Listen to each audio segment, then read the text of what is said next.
바로 시작하겠습니다. 먼저 대전 하나시티즌과 제주 유나이티드의 경기를 분석해 보도록 하겠습니다. 대전 대한민국 1부 12위 무패무패패입니다. 지난 경기에서는 대전의 장점이 하나도 나오지 못했습니다. 물론 안톤의 퇴장도 있었지만 안톤의 퇴장이 나오기 전에도 슈팅을 하나도 기록하지 못했던 상황입니다. 감독의 사퇴 결정이 상당히 충격이 컸던 것으로 볼 수 있겠습니다. 기본적으로 중앙에서의 압박은 대행체제에서도 살아있는 모습이긴 하나 이를 골로 이어가는 면모를 보여주지는 못하고 있습니다. 현재까지도 리그 내 2골을 초과한 선수는 아직 없습니다. 제주 대한민국 1부 7위 패승무패승입니다.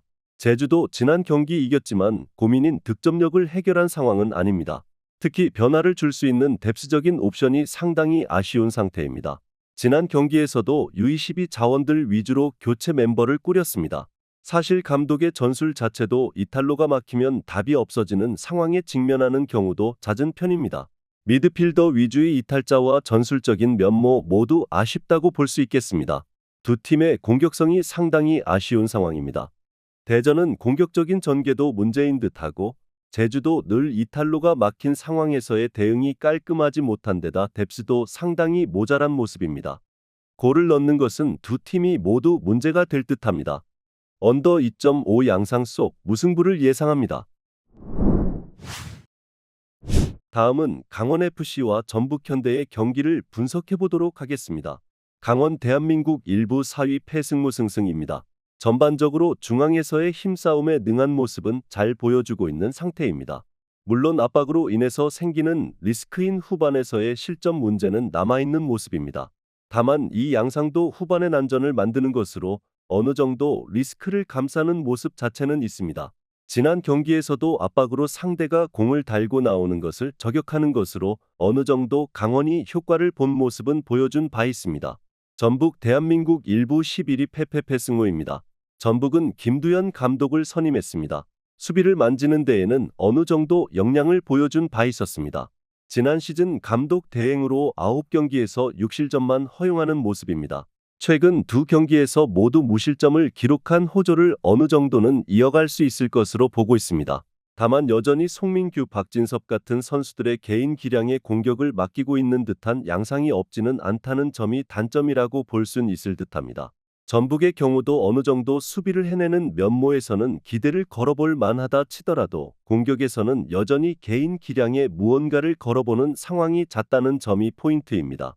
강원의 플레이도 어느 정도 후반에는 전북에게 페이스를 내줄 시점이 없지는 않을 것으로 보고 있습니다. 무승부를 예상합니다. 다음은 인천 유나이티드와 울산현대의 경기를 분석해 보도록 하겠습니다. 인천 대한민국 1부 6위 승무패승무입니다. 울산을 상대로는 상당히 강했던 편입니다. 일단 서울전에서 퇴장을 당한 제르소가 돌아오는 것도 상당히 천군만마입니다. 제주 시절부터 제르소가 울산을 상대로는 수비진을 털어먹는 데 일조했던 전적이 많기 때문입니다. 물론 인천의 관중석 폐쇄로 인해서 상대에게 밀리는 경우가 많아진 것도 사실이기는 한데 인천의 플레이가 수비 플러스 역습이라서 분위기 자체가 밀리는 것이 큰 영향은 아닌 듯합니다. 울산 대한민국 1부 1위 승무패패승입니다. 그동안 약했던 대전을 상대로 승리했습니다. 하지만 상대의 감독 교체와 핵심 선수의 퇴장으로 인해서 울산이 큰 이득을 봤던 경기였습니다.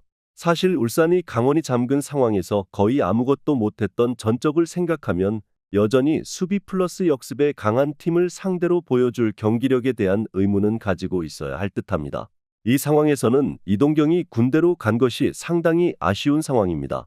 제르소가 돌아오게 되면 핵심 루트와 울산에 강했던 제르소의 한 방을 믿어볼 수 있을 것입니다.